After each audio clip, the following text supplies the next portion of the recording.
Okay, I am walking up, about to meet filmmaker Matt Wolf, and there's a lot of firsts going on here. This is the first time that I'm recording without Keith. I'm also in New York, which is not a first, but a first for our podcast. So let's see how this goes. I'm really looking forward to connecting with Matt. Big fan of his work, and I want to hear more about his process. So here we go. This is my interview, my walk and talk with filmmaker Matt Wolf. On your left. You're listening to Doc Walks with Ben and Keith. Okay, recording. Wait, no, I just turned it off. Sorry. Oh, I thought that was record. let's see. The red one should be record. Let's see. Did I hold it too long? I don't know. I'm just getting to know these. So if you just tap it, there we go. And then now you should, yeah, great. Okay. All right, here we go. We're Try not off. to hold it like under my face in an unflattering way.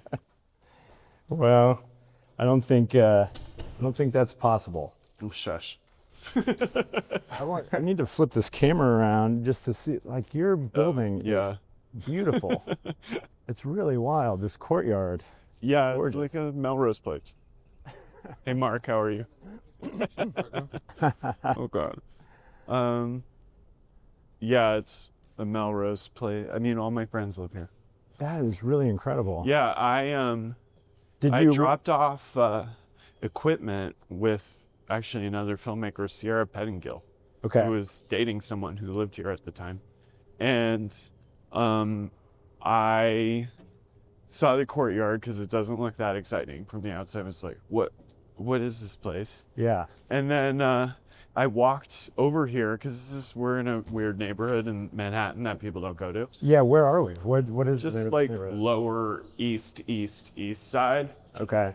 And our park is under construction, but I'll take you to a weird haphazard section of the park that we can walk around.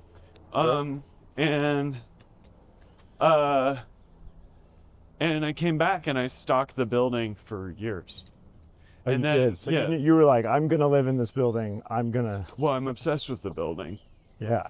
And I over time got other people to move into it. And more friends have now moved into this neighborhood. And so, I have what they call a community, but like, the old school kind where everybody lives together. Oh, nice. Yeah, so it's commune. Yeah, you're creating Melrose your own Place commune. situation. I'm creating my own NORC, naturally occurring retirement community. So I guess we should do a setup here. We are walking along the sidewalk here in the Lower East Side, and I'm with Matt Wolf. Hello. Hello. You and I met at some point. I don't know. Yeah, maybe festival journey. 2008, 9. I don't remember.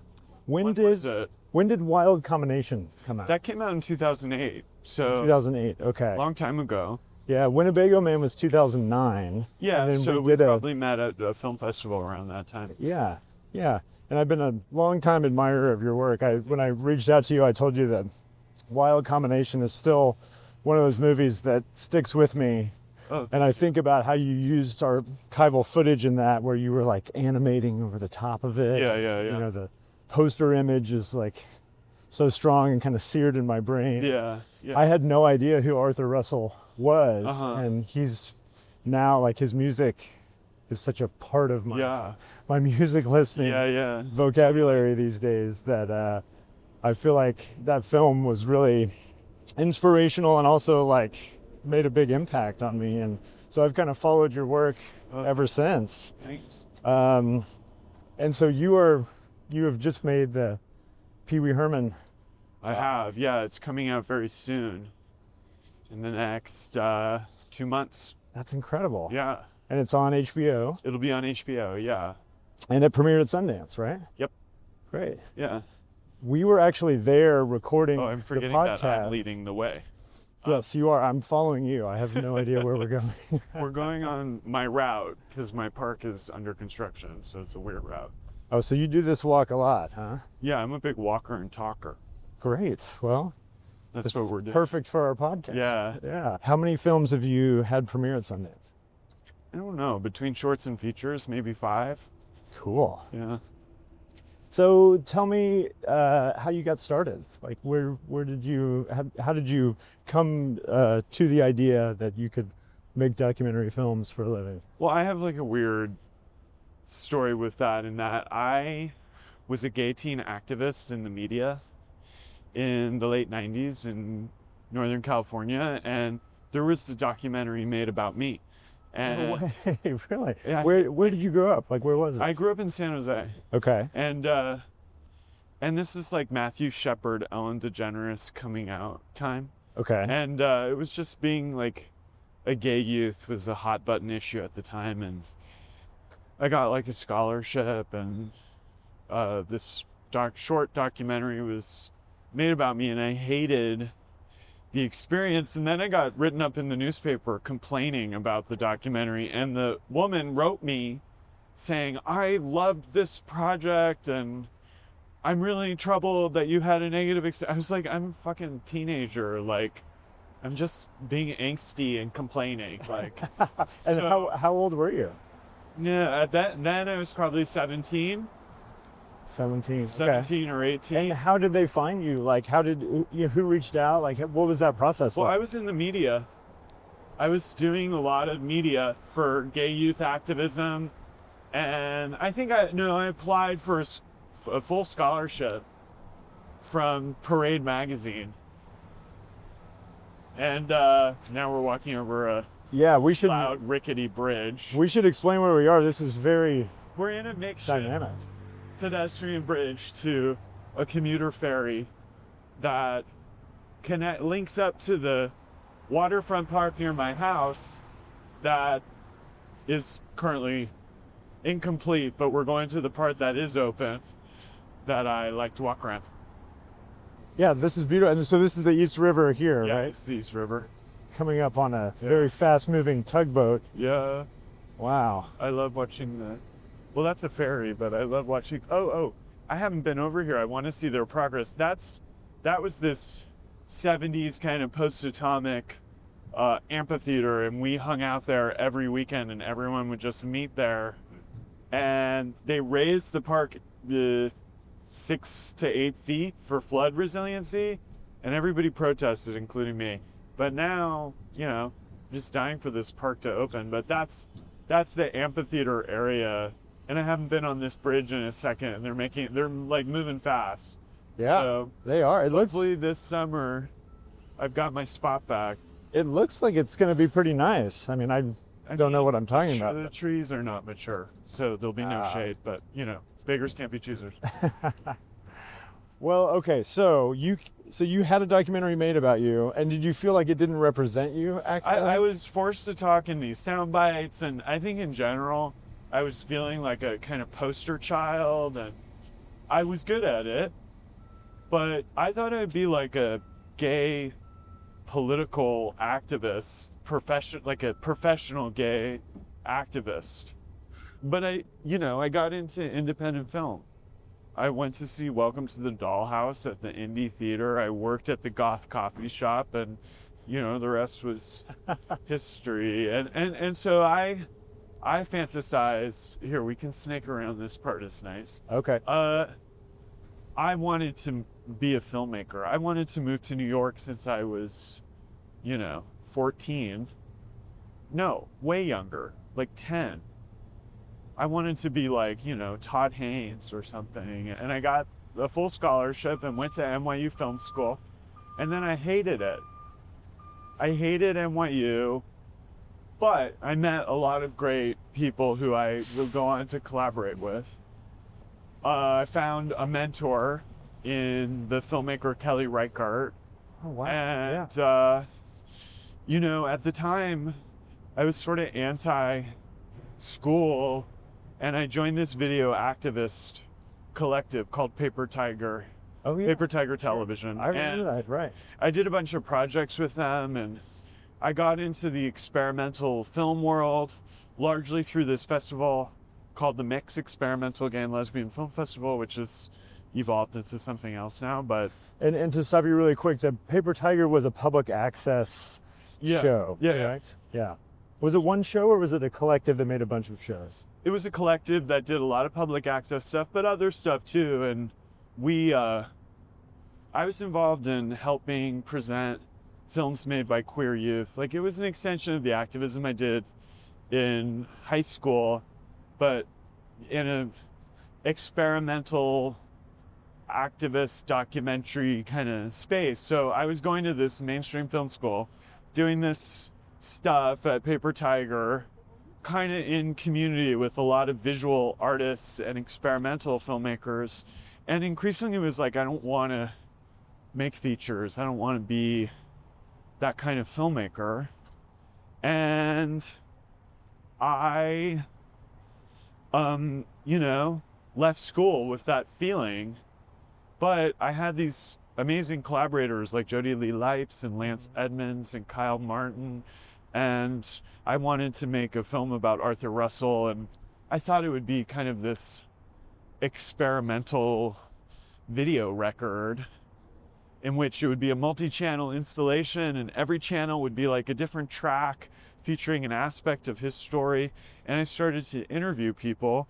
And as I was doing it, Jody was like, you're making a documentary. So I'm not making a documentary. And he was like, yeah, you are. And then I was like, well, it's not, it's short. He's like, why not? Why isn't it a feature documentary? I was just like, because it's not. And then it was. And I didn't have real expectations or entree into that world, but the film found an audience and people continue to watch it. I'm really lucky that people discover that film. And it's a small little tiny film, but over time, over 15, almost 20 years, here we can walk in a full lap. Wow. Yeah, this is awesome. Like, so we're suddenly on a soccer field.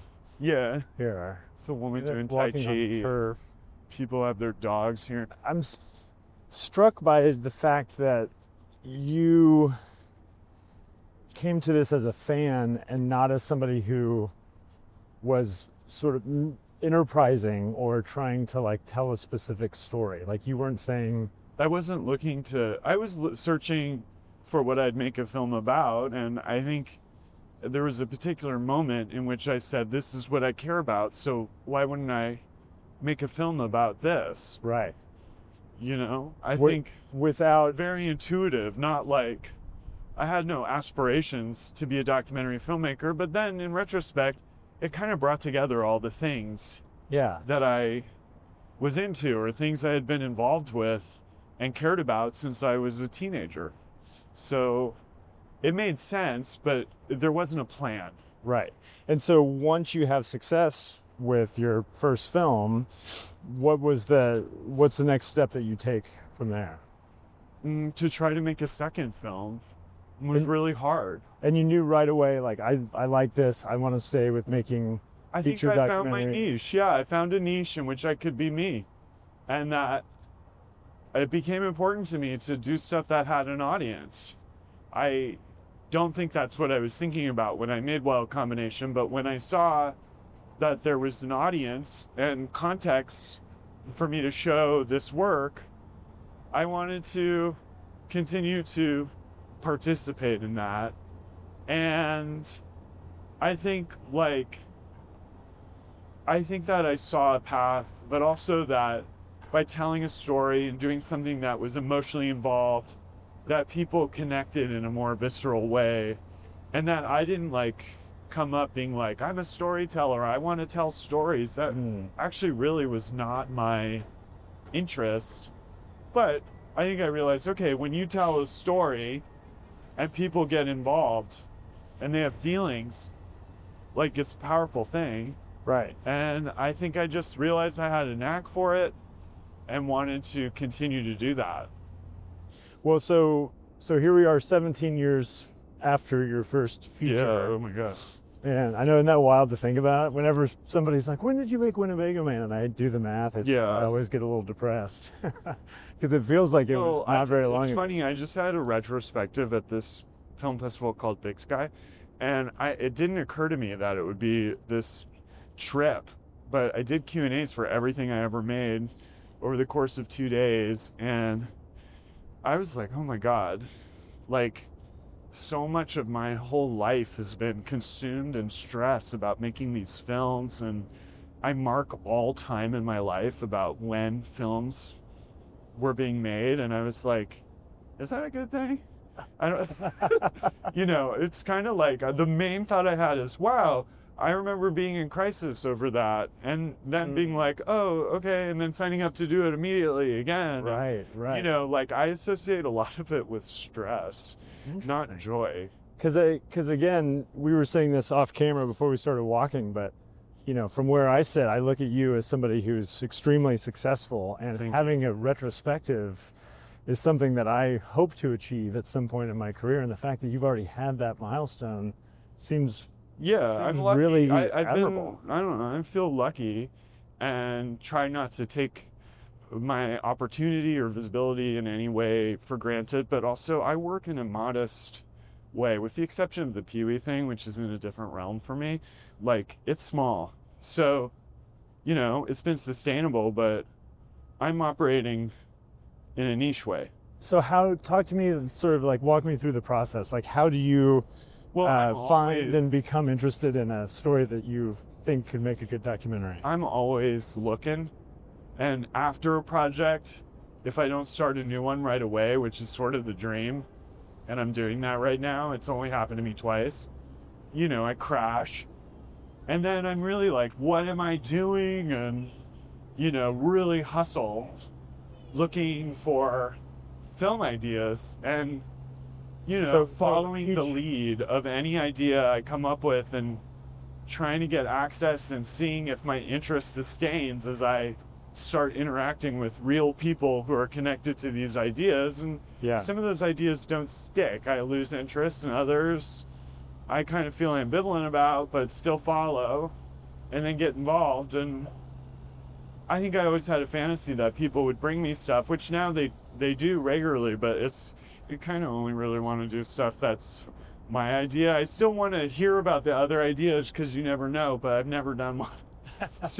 But I had such a fantasy after Wild Combination that people would come to me with films, and it would be, oh my God, they closed this access point. Oh, we can get out over there. And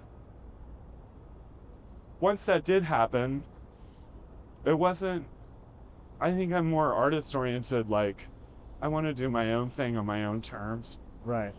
And I've kind of done stuff for hire film wise, but it's never been the same for me. Oh, it's getting loud. Yeah, we are walking right underneath. Let me flip the camera around and show.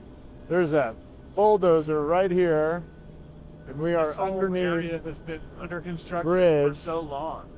Right across. We're gonna get out of here. Okay, yeah, no problem. Is this bad for audio? What do you think? I think it's bad for audio. How are you feeling at this point in the walk, by the way? Is your arm getting tired? I'm fine.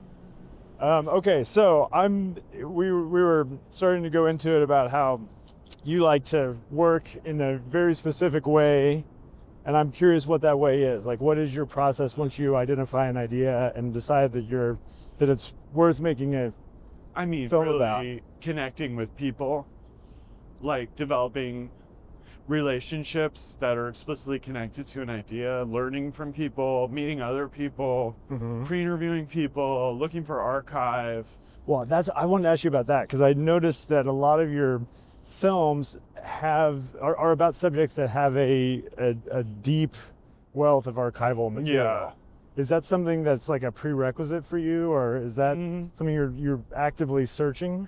It's just happening. It's funny. It's like, I didn't know Paul Rubens had 1,000 hours of footage in his bedroom. 1,000? I didn't know that going into the commune that created Biosphere 2, that they would have a temperature-controlled closet with hundreds of 60-millimeter films and hundreds of tapes and thousands of photos. Sort of like the subject matter, those people lend themselves to that sort of thing. So the people that you focus on, it seems like they're by and large artists, and that type of personality is the type that will record themselves and have like a Almost like Yeah, they're or- making like a visual memoir or something as they're going. People who think what they're doing matters and are documenting it and hold on to it Yeah. and don't necessarily have a plan, that would be a thread. Okay. Sounds a little bit like you with your first film.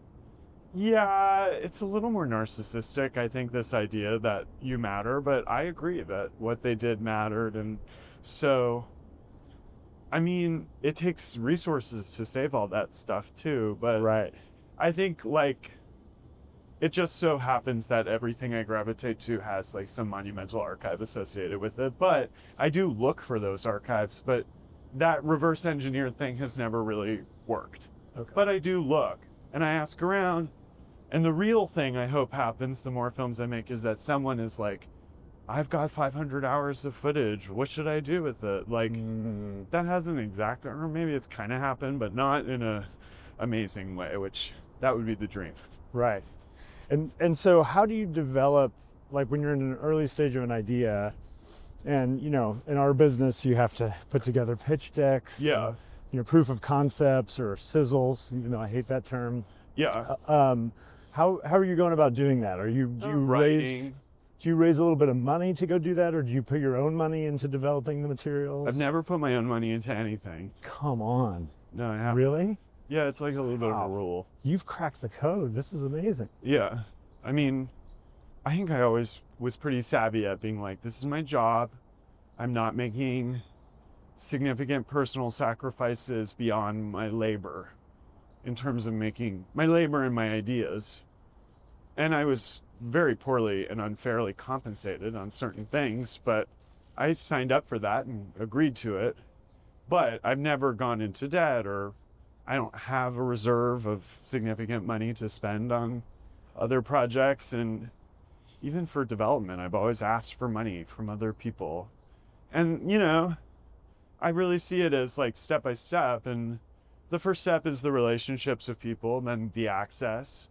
And then through that process, having a sense of what the story is. I'm a pretty good and fast writer, kind of writing down what that story is from the point of view of characters. And then, you know, having in a simple way a story, the access and the idea, and then trying to find, or in our parlance, attach people who add value to that idea, or who have resources that are different than mine, to make that into a thing that's actually happening. And then when it's a thing that's actually happening, it's easier to get money.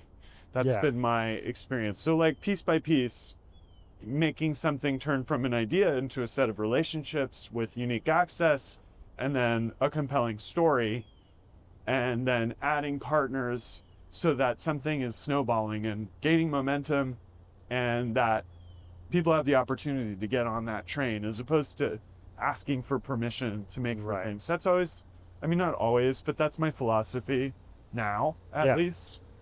I'm always curious to talk to other, specifically doc filmmakers, about what they're currently thinking about and like what they're inspired by right now as we're walking. Like what's the latest thing that you've read that you're thinking about? What's something that, you know, is an idea that's kind of gnawing at you?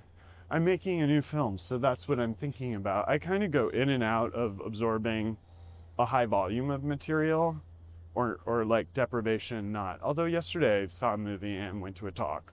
But I'm on like a little 2-week break. In fact, I was trying to create a writing project for myself. Look at those, they're cool. Oh, wow. And cool. What are those? they're playground sculptures that are really cool. Let's see. And I started to create all this. I just finished like 40 days of shooting on a new project, and Pee-wee's coming out, and that's a whole thing. And I was just kind of like, why don't you take 2 weeks and not try to make stuff or do things like, and now I'm going to the movies and stuff, but not with the intention of percolating creatively. In fact, I'm trying to consciously not do that for really like 2 weeks. I mean, I have work I'm doing, but try not to do mentally heavy lifts. What do you think? Although that's breaks? also 100% untrue because I just wrote a treatment for a new film I did. So it's, you know. So you're breaking your fast. But I was already developing that. I think it's kind of like a struggle for me to, in some ways, like shut up my brain right. from filmmaking stuff. But I need to because I'm focusing on a new film. I need to kind of reserve my energy for that while I'll be talking about the Pee-wee film, but that becomes pretty routine, you know. Mm-hmm. Can you talk about your new film? Yeah, it's about the world of soap operas, and I'm behind the scenes at The Bold and the Beautiful. And kind of a frame for the film is the unique family story of this soap opera dynasty that was led by someone named William J. Bell, who's kind of a godfather of soaps and kind of worked with the originators of the genre and created The Young and the Restless and Bold and the Beautiful. And his son today runs The Bold and the Beautiful. So I'm kind of exploring that world through that lens, and it's the first real verite film I've made. I'm having so much fun. That's incredible. Yeah. How did you gain access, and how did you? Oh, it took years. I mean, my friend was cast on a soap opera. I didn't grow up on them, and I watched and thought it was totally crazy that this genre was so specific. It's been going on for half a century and tens of thousands of episodes. And so I was in LA and I asked, could I get a set visit? And I shadowed this soap director who liked my idea and understood I wanted to do something kind of highbrow, like a reappraisal. And he connected me to everyone in that world. And that world is small. And that's how I came into contact with Brad Bell, who runs The Bold and the Beautiful. And I understood the significance of this family within the industry. And he really started advocating for the film. And we had to go through quite a process. But we have this kind of unprecedented access to film behind the scenes of an on-network television show. So it's a unique situation, but it took several years. Especially, it's a unique situation now as people are watching less and less of network television. Yeah. Things like those legacy shows are becoming well, and it's more and filmed more. in this building called Television City, which you may know in LA. Mm-hmm. And that's where The Price is Right and The Carol Burnett Show and Sonny and Cher were filmed. But now CBS has sold the building, and it's sort of this ghost town, except for The Young and the Restless and Bold and the Beautiful. Wow. And so the building itself represents that era or milieu of classic television coming to an end. Wow, that is incredible. Yeah, I'm really into the new project, and I'm interviewing editors right now and talking through what the post process will be and sharing story insights with them. So I'm really in that, and I don't need to be aggressively brainstorming new ideas, but in some ways I always need to be kind of having that going on in my brain, which it is naturally, but I try. It's less productive when I really force it. Right. And what do you think, as somebody who is actively raising money and pitching projects, like what is the state of our documentary industry right now? It's bad out there right now. There are just limited buyers. And I think there's always going to be people who are excited to get involved in films, and that it's a bit of a circuit that you get tapped into if you're actively making work and out there visibly, but that it's a really tough time for most industries, but the entertainment industry and the documentary side of it, which is small, is seriously contracting after a period of rapid expansion and ballooning budgets. And, I think there's not one person in our industry who isn't concerned about the viability of doing what we do the way we've been doing it for the past several years. Yeah. And so I'm hearing that a lot. Yeah. And I'm also feeling that personally. Yeah. And I am trying to adopt new technologies, do things like this. Yeah. Think about how to develop series that could be repeatable YouTube shows. Uh-huh. Are you? I don't think that way. Interesting. Tell me more. Why? Because the only thing that's going to work is if I do something the way I always do it. I don't think I think the one thing I might have to adapt to is shrinking budgets in a way in which I've become accustomed to working with people who help me in all sorts of ways, and I might have to do more of that myself and to be paid less. Not that I'm making a ton of money, but I think like I'm making a living doing this, and to do that may involve me doing more than I already do, and to accept the limitations of how much money you can make as a documentary filmmaker. And I've always done a bit of commercial work here and there. I'm trying to do more. I'm trying to pursue nonfiction writing, and, you know, I'm trying to diversify a little bit, but also I'm very privileged in terms of been given a lot of opportunities to do my thing. And so I try not to think from a standpoint of scarcity, and to just keep my head to the ground, focused on what I'm doing. And if I hit a brick wall, I will pivot, but it's not going to work if I'm trying to reverse engineer what I do to appeal to what is out there. I'm not going to be a true crime guy. Right. But, you know, I'm making a pretty poppy film right now that I think will be unexpectedly deeper, but that's kind of what I wanted to do, but it's the right time to be doing something poppier. Yeah. Unfortunately, but it works for what I wanted to do. And I think about my body of work a lot, about a bigger story I'm trying to tell through all the different films I make. Oh, I love that.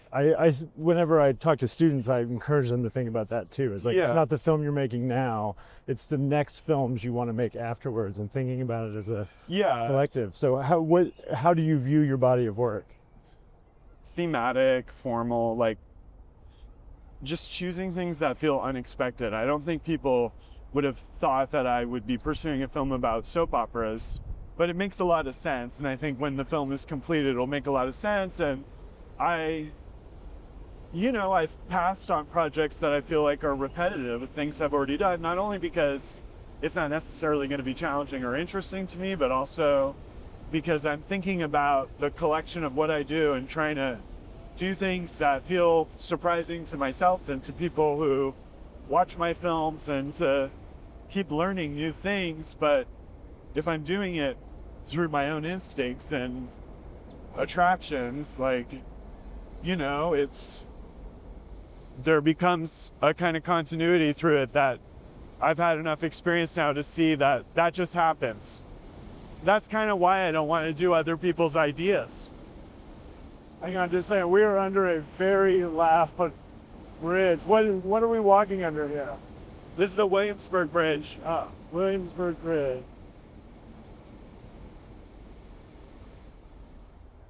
So then what is it that keeps you going making this work? Like, we talked about how difficult it can be, how the budgets are shrinking, you're gonna have to work more. I love doing it. I just love it. I really do. And like, a lot of people are like very greener pastures, like, I want to do fiction or da-da-da. I don't. I want to do what I do. And it hasn't stopped being interesting to me. It continues to be stressful, but I don't know what it looks like for me not to be making a film. Like, I've been doing it for a while, and I've been doing it since I was 23 or 24. Like, I love doing it, and I just want to keep doing it. It's interesting. You did get like a twinkle in your eye just now saying that. Like, yeah, I mean, it's real. It's sort of real. I feel lucky that I can do it, and I love doing it. Yeah. And I hope that comes across in my work, and I think it's part of how I've been able to get support is I'm very passionate about what I do. So is everybody who's making films, but yeah, you have I think there is sometimes the tendency to wish you were doing something else. And I don't deal with that. I'm very happy doing what I'm doing. And that right there is worth the stress that you mentioned and the sacrifice. Yeah, but I'm obviously, to some extent, not always, but thriving off of that pressure and those challenges, I like to finish stuff. Yeah. And so I like to keep my eyes on the prize and to problem solve. And I'm getting good at that. And things that would have stressed me out 10 years ago are like a blip. But there's no version of making a film that goes smoothly. Right.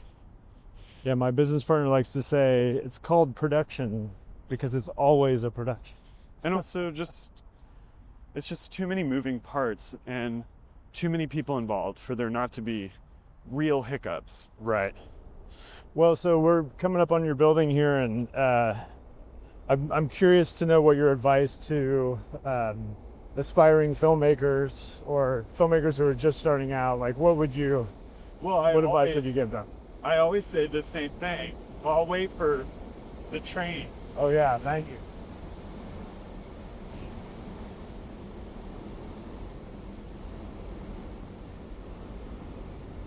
I always say that my advice is always the same. You have to finish what you start. If you don't finish what you start, you're not going to make other things. You'll feel defeated or like a failure. And if you finish something and it's not good, that's fine. It's better than not finishing it. And then you're motivated to do it again, to make it better, to learn from mistakes. Or if your first film or whatever you're making is really good, it's encouraging, it's energizing. You want to keep going. I just think you got to finish. Like, I'm very finished oriented, like Yeah. finishing stuff. You must have films that you have started and not finished though. Yeah, but I didn't get very far, and I was trying to assess if I wanted to make them. Okay. But once I really get in and I'm doing it, I've never not finished. Well, we're coming up to the end of our walk. How was this for you? It's fun. Yeah? Yeah, I like Yeah. Matt, thank you again so much Thank for doing you. this.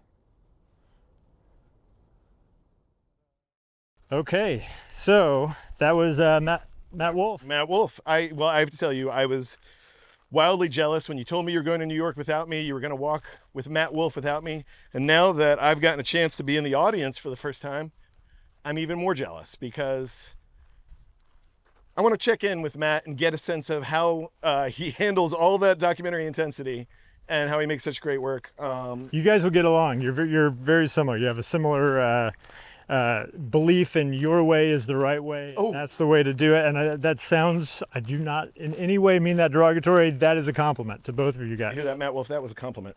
That was a great episode. And I really did love what you did there, Ben. Thank you. Well, and you will have the opportunity, I'm sure, in future episodes to interview amazing guests without me. I'm going to take that opportunity every chance I get. So Matt's film, Pee-wee as Himself, is up on HBO Max as of last week. It's a two-parter. It's Pee-wee. Check it out. I can't wait. I cannot wait to watch this movie. And then the next week after that, we catch up with Charlie Shackleton at South by Southwest, where he is here premiering Zodiac Killer Project. the Zodiac Killer Project. Next time on Doc Walks. Charlie Shackleton. Ben Steinbauer. Keith Maitland. That's us. Thanks for sticking around. Thanks for checking us out. We hope you'll watch the next one, and y'all be good. Thanks, everybody. Doc Walks is created, produced, and edited by my friend Ben Steinbauer of The Bear. Hello. And my friend Keith Maitland of Go Valley. Thanks for tuning in. Follow us at DocWalksPod on Instagram, X, and YouTube.